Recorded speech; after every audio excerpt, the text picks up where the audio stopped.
The annual Cooper River Bridge Run is less than a month away and has participants working hard to prepare. So we thought we'd help things along with two running coaches who have some great advice. Let's welcome Chris Bailey and Hannah Moldenhauer from Without Limits. Good to have you both with us.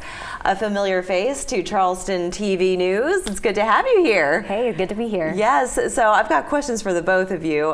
Before we got started here, we were talking about how you got started in running. And I think for a lot of people participating in the Bridge Run, they're not professional runners. They didn't do it in college. How did you get started? Running has been a passion of mine for many years. And when I was in news, I did it. It really helped keep me sane through everything. Actually, when I lived here and I was in news, I never got to participate in the Bridge Run because I was always reporting that day. I was at the finish line, at the start line. So just through the years, my passion for it's grown, and I've become more of a competitive runner, and started coaching just a couple of years ago, joined Chris Without Limits, and I haven't stopped. I've just loved it. And it has really just grown into such a passion, and I've loved to help others, guide them through the process. Yeah. And I'm sure, Jay, you've seen that Chris, time and time again, that people have just been addicted to it. Once you get them started, you can't stop them. So tell us a bit more about Without Limits. Sure, yeah. So the company overall, Without Limits, is about 15 years old, based out of Wilmington, North Carolina, but we brought it here to Charleston about 8 years ago. So it's basically an endurance training and coaching team. And so we have about 80 or so adult athletes. We also have a youth program now that Hannah leads of runners, triathletes who have goals that range from high performance goals for their racing, to social goals, to just fitness goals as well. And so we train throughout the year for different events. And I hear that one of you will be competing in the elite division. So who will that be? That'll be Hannah. That will be you. Well, I'll be in the sub 40. So what that means is in a prior race, actually last year, I qualified to run under the 40 minutes or less. And so I'll be out in front, kind of starting with the initial group, which, the Cooper River Bridge Run is huge. So if you get caught in the back, it's tough to navigate your way around, especially if you're wanting to run the whole thing. Right. And how do you keep up, though? So that means you start first, and then you got to kind of keep up that pace.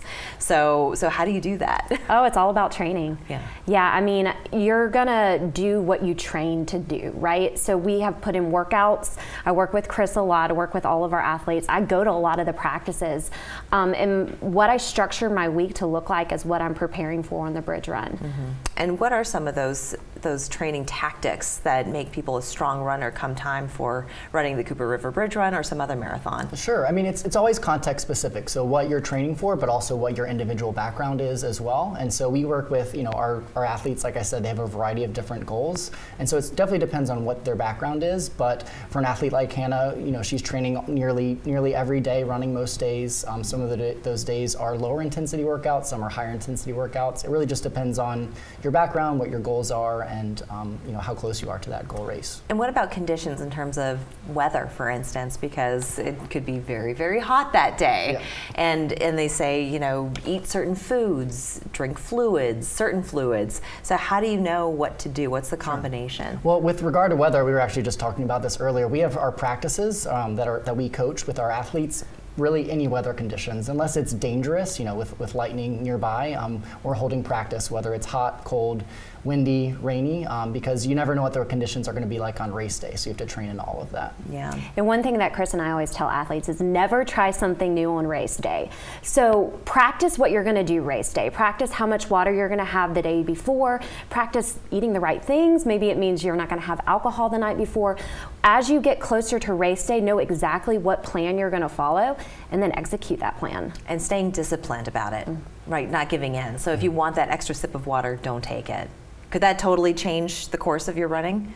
Oh, absolutely. Yeah, absolutely. Nutrition, hydration, all of the key aspects, they all come together, and hopefully they come together well for race day. Let me ask you this question. I'll ask you first, Hannah. What is the one thing that you should not do before race day? I think it goes to what I just said. Don't try something new. If you got a new pair of shoes the week before and you're like, I want to try these on race day, don't do it. Okay. If you haven't practiced what you're going to do, then don't do it on race day, right? So a lot of times, maybe at the beginning of the run, you start to feel good and then you go out at a quicker pace. Well, if you know that you've practiced and you haven't been able to maintain that pace in some of the practices or workouts, well, then don't do it on race day. Very smart. How about for you? Yeah, my advice would be that don't try to cram your training in. So a lot of people will sign up, they forgot they signed up, or and they think that they have to cram the week before, do a bunch of training. At that point, it's probably better just to rest and go into it ready to race. So if someone signed up today, would that be cramming?